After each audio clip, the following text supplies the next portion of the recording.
नमस्कार, माय किचनमध्ये तुमचं स्वागत आहे।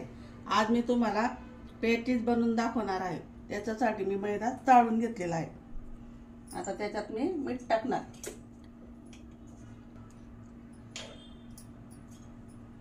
टाकणार, तेल टाकते। त्याला सगळं एकत्र करून घ्यायचं आहे आपल्याला। त्याला चांगलं मळून घ्यायचं असं पूर्ण असं। हे बघा असं हे आपलं मोहन तयार झालेलं आहे, म्हणजे आता झालेलं आहे। आता आपण थोडं पाणी टाकून घट्ट मळून घ्यायचं याला। आता त्याच्यासाठी मी साठा करते। आता मैदा झाकून ठेवला, आता त्याच्यासाठी मी साठा तयार करते।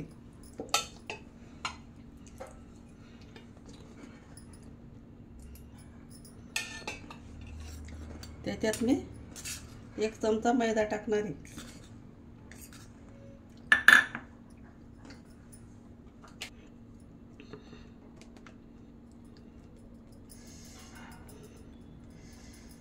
कॉर्नफ्लॉवर टाकणार आहे। 3 बटाटे उकळून घेतले होते पॅटीससाठी, सारण भरण्यासाठी। हे बटाटे उकळून घेतले होते। त्याच्यात मी अद्रक, लसूण आणि मिरचीचा ठेचा आहे। आता तेल गरम झालेलं आहे, आपण मोहरी टाकू त्याच्यात।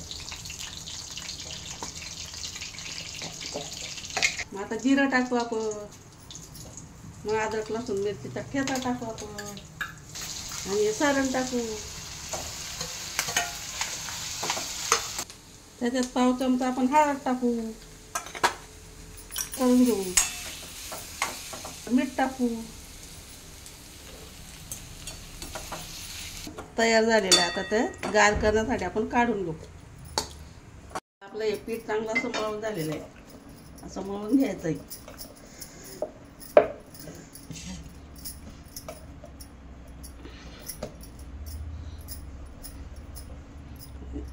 गोळे करून घ्यायचे।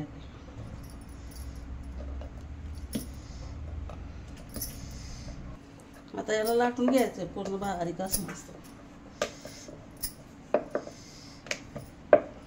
आपण 5 चपात्या लाटून घेऊ। आता आपल्या सगळ्या पोळ्या लाटून झालेल्या आहे पेटीस। आता मी याला थोडा असा साठा लावणार, बारीक बारीक लावायचं असं मस्त।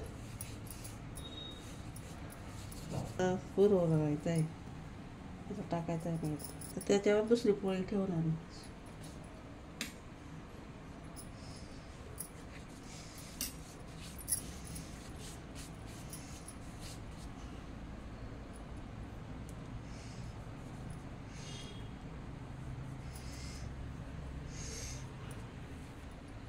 त्याच्यावर मी अशी तिसरी पोळी ठेवणार।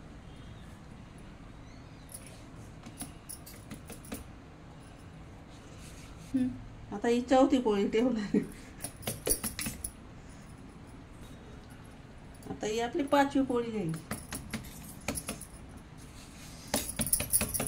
आता याला असं वळवून घ्यायचं आहे आणि याला बी थोडा साठा लावून घ्यायचा। याला बी असं करून घ्यायचं, याच्यावरती असं थोडा साठा लावून घ्यायचा आणि याला असं फोल्ड करून घ्यायचं।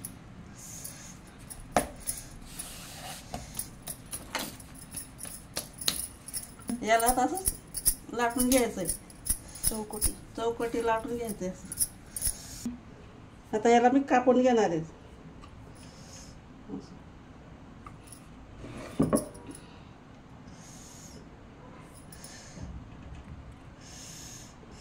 आता याचे असे चौकोनी भाग करायचे आपल्याला।